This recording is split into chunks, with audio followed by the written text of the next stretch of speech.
Hi, നമുക്ക് ഇന്നത്തെ ചോദ്യോത്തരങ്ങളിലേക്ക് പോയാലോ? ഗാന്ധിജി വെടിയേറ്റ് മരിച്ചത് എന്നാണ്?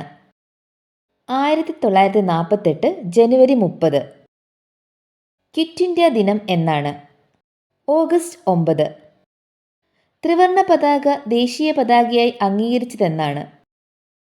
1947 ജൂലൈ 22.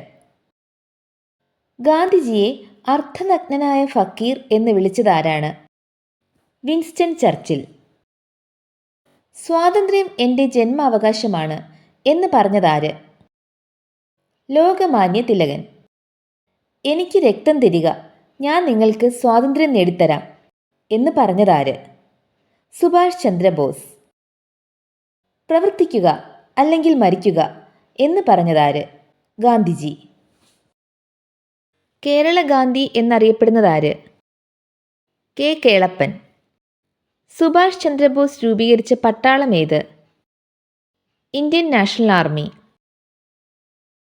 ഗാന്ധിജിയെ ആദ്യമായി മഹാത്മാ എന്ന് വിളിച്ചതാരാണ്? രവീന്ദ്രനാഥ ടാഗോർ. നമ്മുടെ ദേശീയ ഗാനം എഴുതിയതാര്? രവീന്ദ്രനാഥ ടാഗോർ. ജാലിയൻ വാലാബാഗ് കൂട്ടക്കൊല നടന്ന വർഷം ഏത്? 1919. ഇന്ത്യൻ ഭരണഘടന നിലവിൽ വന്ന വർഷം ഏത്? 1950 ജനുവരി 26. കേരളത്തിൽ ഉപ്പു സത്യാഗ്രഹം നടന്നതെവിടെ? പയ്യന്നൂരിലെ ഉളിയത്ത് കടവിൽ. വീഡിയോ ഇഷ്ടമായാൽ ചാനൽ സബ്സ്ക്രൈബ് ചെയ്ത് ബെല്ലൈക്കൺ പ്രസ് ചെയ്യുക. അപ്പോൾ ഞങ്ങൾ ദിവസവും അപ്ലോഡ് ചെയ്യുന്ന വീഡിയോസിൻ്റെ നോട്ടിഫിക്കേഷൻസ് നിങ്ങൾക്ക് ലഭിക്കുന്നതായിരിക്കും.